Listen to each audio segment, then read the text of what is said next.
90களின் காலகட்டங்களில் காதல். ஏண்டா இந்த அண்ணன் இப்படி ஆகிட்டாரு, பைத்திய மாதிரி ஆகிட்டாரு, என்னாச்சு இவருக்கு? ஆமாண்டா, இந்த அண்ணன் நல்ல டிராயிங் வரைவார், நல்ல இங்கிலீஷில் பேசுவார். ஆனால் அவர் லவ் பண்ண பொண்ணை வேற ஒரு பையனுக்கு கல்யாணம் பண்ணி வச்சிட்டாங்கடா. அன்னிலேருந்து இப்படி ஆனவர் தான் பைத்தியமாகவே ஆகிட்டார். அதெல்லாம் என்னடா, வேற ஒரு பொண்ணை பார்த்து இந்த கல்யாணம் பண்ண வேண்டியதானே அவர்? என்னடா பேசுகிற நீ? நாம் லவ் பண்ண பொண்ணு நம்மளுக்கு கிடைக்கனாலும் அந்த பொண்ணை நினச்சி வாழ்நாள் ஃபுல்லாக வாழணும்டா. அதான்டா உண்மையான காதல். ஓஹோ, இப்படி தான் அந்த டைமில் நாங்களாம் பேசிகிட்டு இருப்போம். எங்கள் ஊர் Coimbatore. After all one side லவ்வுக்கு போய் இப்படி ஃபீல் பண்ணுறீங்களே. ஒரு செடியில எத்தனை பூ பூக்குது, ஒரு பூ உதிர்ந்தா இன்னொரு பூ பூக்குறது இல்ல? வாஸ்தவம் தாங்க. ஆனால் உதிர்ந்த பூவை மறுபடியும் எடுத்து ஒட்டவேங்க பார்க்கலாம், முடியாது. அது மாதிரி தாங்க காதலும். சில பேருக்கு அது செடி மாதிரி, ஒன்று போச்சுன்னா இன்னொன்று. சில பேருக்கு அது பூ மாதிரி, ஒரு தடவை பூத்து உதிர்ந்ததுன்னா அவ்வளோதாங்க, மறுபடியும் எடுத்து ஒட்ட வைக்க முடியாது.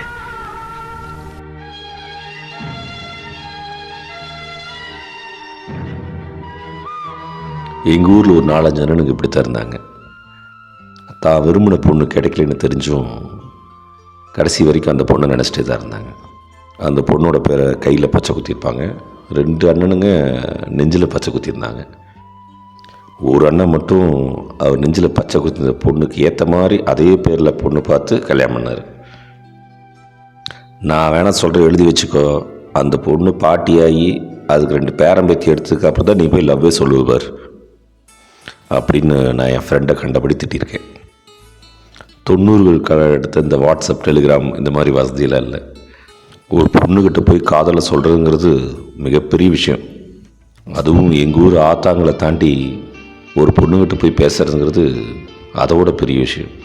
இப்போ இருக்கிற ஒய்ஃபை, ப்ளூடூத் அதோட பெரிய நெட்வொர்க். அது சட நியூஸு பாஸ் ஆயிரும்.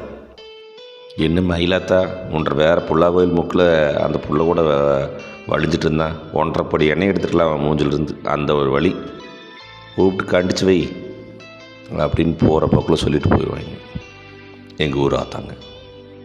இதையெல்லாம் தாண்டி 9 பொருத்தமும் ஒன்றா கூடுற ஒரு நாளில் என் ஃப்ரெண்டு ரயில்வே கேட்டுக்கிட்ட அந்த பொண்ணுகிட்ட லவ்வை சொல்கிறக்கு நின்றுட்டு இருக்கும்போது அந்த பொண்ணு நடந்து வந்துச்சு. இவனும் சொல்கிறதுக்காக ரெடியாகி அந்த பொண்ணு பக்கத்தில் போனான். நான் இன்றைக்கி சொல்லிடுவான்னு சொல்லி வெயிட் பண்ணிகிட்டு இருந்தேன். கரெக்டாக இவன் சொல்லலான்னு போகும்போது அவங்க அப்பா டிவி சுட்டியில் ஆர்ன் அடிச்சுட்டு வந்தார். டக்குன்னு அப்படியே ஸ்டாப் ஆகிட்டான். என்னடா பண்ணுறீங்க? பரீட்சைக்கு கோனா நோட்ஸ் வாங்கலான்னு வந்தனுக்குப்பா. ஆஹா, பார்த்தா அப்படி தெரியலையே, மூஞ்சில் திருட்டுத்தனம் அப்படியே தெரியுது, சீக்கிரம் வீடு வந்து சார் அப்படின்னு சொல்லிட்டு அவங்க அப்பா போயிட்டார். கடைசி வரைக்கும் என் ஃப்ரெண்டு அவன் லவ் அந்த பொண்ணுக்கிட்ட சொல்லவே இல்லை. ஆனால் 2 பேர்த்துக்கும் கல்யாணம் நடந்துச்சு. என் ஃப்ரெண்டுக்கு மருதமலையில், அந்த பொண்ணுக்கு சென்னிமலையில். அந்த பொண்ணுக்கு 17 வயசுலேயே கல்யாணம் பண்ணி வச்சிட்டாங்க. ரொம்ப வருஷம் கழிச்சு அந்த பொண்ணை நான் கோவில் திருவிழாவில் பார்த்தேன். என்னை அடையாளம் கண்டுபிடிச்சி முதுகில் ஊங்கி ஒரு அடி அடிச்சு அந்த பொண்ணு. டேய் கணேஷ், நல்லா இருக்கிறியா? நான் ஸ்ட்ரக்காகி திரும்பி பார்த்தேன். அதே பொண்ணு தான். அந்த பொண்ணோட கையில் ஒரு 5 மாதம் குழந்தை கையில் இருந்துச்சு. என் கையில் என் பொண்ணு இருந்துச்சு, அவளுக்கு வயசு 3. அப்புறம் நல்லா இருக்கியா, இது யார் உன் பொண்ணா அப்படின்னு நான் கேட்டேன். என்னடா சொல்கிற என்ற பேத்தி, எனக்கு 17 வயசில் கல்யாணம் பண்ணி வச்சிட்டாங்கல்ல, உனக்கு இது யார் அப்படின்னு கேட்டான்.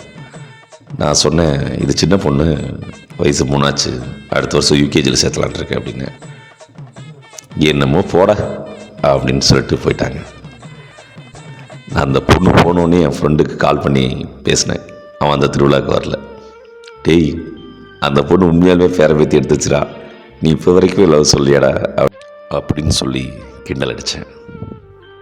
ஒரு பெண்ணோட 39 வயசுங்கிறதும் ஒரு ஆணோட 39 வயசுங்கிறதும் எவ்வளோ டிஃப்ரென்ஸ் இருக்குதுங்கிறது அந்த பொண்ணுக்கும் எனக்குள்ள டிஃப்ரென்ஸை பார்த்தே கண்டுபிடிச்சிட்டேன்.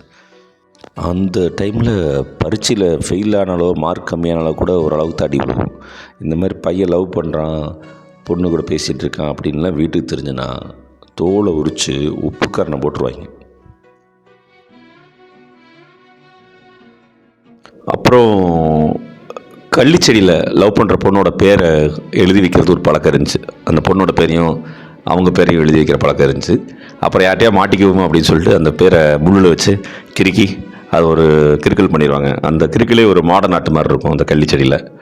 அதை உள்ளே போய் பார்த்து அது யாரோட பேர் இருக்குன்னு அப்படின்னு கண்டுபிடிக்கிறதுக்கு சில எட்டப்ப கூட்டம் இருக்கும். ஒவ்வொரு ஸ்கூல்லையும் இருக்கும், ஒவ்வொரு கிளாஸ்லேயும் இருக்கும், ஒவ்வொரு பெஞ்சிலையும் இருக்கும். யாரை லவ் பண்ணுறாங்க அப்படிங்கிறது அந்த கள்ளிச்செடியில் போய் பார்த்தாலே கண்டுபிடிச்சிடலாம். லவ் பண்ணணும் அப்படின்னா கவிதை எழுத தெரிஞ்சிருக்கணும் அப்படிங்கிறது ஒரு எழுதப்படாத விதி. அப்போது எல்லா பொண்ணுங்களுமே கவிதை எழுத தெரிஞ்ச பசங்களை ரொம்ப விரும்புவாங்க. அப்போது என் ஃப்ரெண்டு ஒரு கவிதை எழுதி ஒரு பொண்ணுகிட்ட கொடுத்தான். அந்த பொண்ணு கிழிச்சு மூஞ்சிலே வீசிடுச்சு. எனது தினம் கருப்பு, அதனால்தான் காட்டுகிறாயோ என் மீது வெறுப்பு அப்படின்னு அனுப்பிச்சிருந்தான். இதயம் வாடகைக்கு இல்லை, ஏனென்றால் என்னவள் குடியிருக்கிறாள் அப்படின்னு ஒரு கவிதை. அது என் இன்னொரு ஃப்ரெண்ட் எழுதியிருந்தான். இரவில் உன் முகம் தெரிந்ததால் நான் இரவு முழுதும் தூங்கவில்லை, இப்படி ஒரு கவிதை. நான் எழுதின கவிதை கவிதைக்கு பொய்யழகு என்றால் எனக்கு நீ பேரழகை அல்ல அப்படின்னு எழுதியிருந்தேன்.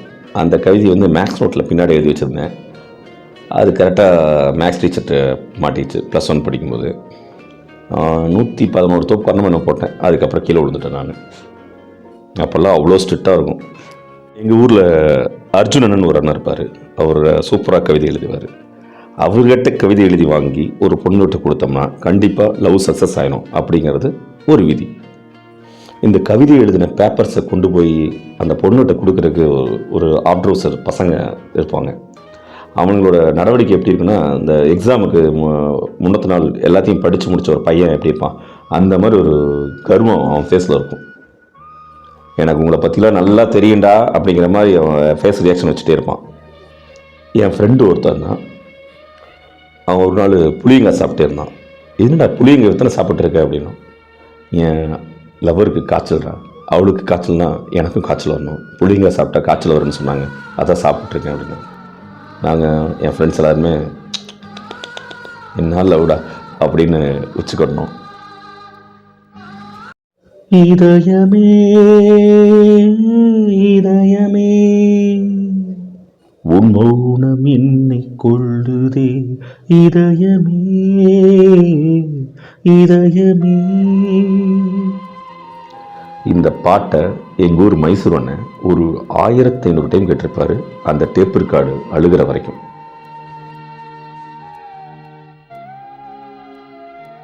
ரயில் தண்டவாளம், கருப்பராயன் கோயில், ஒருகனி பாலம், இந்த மாதிரி இடத்துல ஒரு அண்ணன் உட்காந்து அவரோட ஃப்ரெண்டு கிட்ட தன்னோட காதலி பற்றி ஏதாவது பேசிகிட்டே இருப்பார். அந்த கூட இருக்கிற அந்த அண்ணன் நட்புக்காக அப்படியா அப்படி கேட்டுகிட்டே இருப்பார்.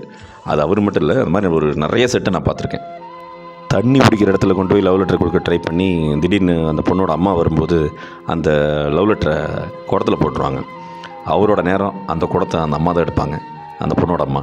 அந்த தண்ணி நம்பி மேலே வரும். மேலே வரும்போது அந்த லவ் லெட்டர் சேர்ந்து மேலே வரும். மேலே வரும்போது கையில் எடுத்து பிரித்து படிப்பாங்க. பிரித்து படித்தோன்னா உழுகும் பாருங்க, குடத்துலேயே அடி விழுகும் அந்த பொண்ணுக்கு. இந்த பையன் எங்கே இருக்கான்னு தெரியும் பார்த்தா அந்த ஆள் அங்கே இருக்கவே மாட்டார். அப்போது படங்களும் நிறைய காதலோட பேர் வச்சு தான் வரும். காதலி நிம்மதி, காதலுக்காக, காதலுக்கு மரியாதை, காதல் கோட்டை, காதல் தினம், காதல் தேசம், காலமெல்லாம் காதல் வாழ்க, காதல் மன்னன், இப்படி எல்லா படத்துலேயும் காதலுங்கிறது ஒரு பேர் இருக்கும். காதலிக்காக கிட்னியை கொடுக்கறது, காதலிக்காக கண்ணை கொடுக்கறது, காதலிக்காக நாக்கை அறுத்துக்கிறது, இந்த மாதிரி படங்கள் ஏகப்பட்டது வந்துச்சப்போ. அதை பார்த்து அழுது அப்பா, அந்த டைமில் நாங்கள்லாம் வர வாங்கி பிறந்தவங்க. ஏன்னா அப்போ எங்களுக்கு இளையராஜா ரொம்ப சப்போர்ட். அவர் அழுகணும் அப்படின்னாலும் இளையராஜா சார் தான், சிரிக்கணும் அப்படின்னாலும் இளையராஜா சார் தான், டான்ஸ் ஆடணும் அப்படின்னாலும் இளையராஜா சார் தான், நியூ இயர்னாலும் இளையராஜா சார் தான், லவ் சக்ஸஸ் ஆனாலும் இளையராஜா சார் தான், லவ் ஃபெயிலியர் ஆனாலும் இளையராஜா சார் தான். அப்புறம் AR Rahman sir, Deva sir, SA. Rajkumar sir, Vidyasagar sir, Bharadwaj sir, இவங்கெல்லாம் 90s காலகட்டத்தில் எங்கள் கூடயே இருந்தாங்க. 90களின் காதலில் நினைவுகள் ரொம்ப அதிகம், ஆனால் எழுதுறதுக்கு நேரம் குறைவாக இருக்குது. ஞாபகங்கள் மழையாகும், ஞாபகங்கள் குடையாகும். நன்றி. கணேஷ்குமார் ராஜேந்திரன், ராசிபாளையம்.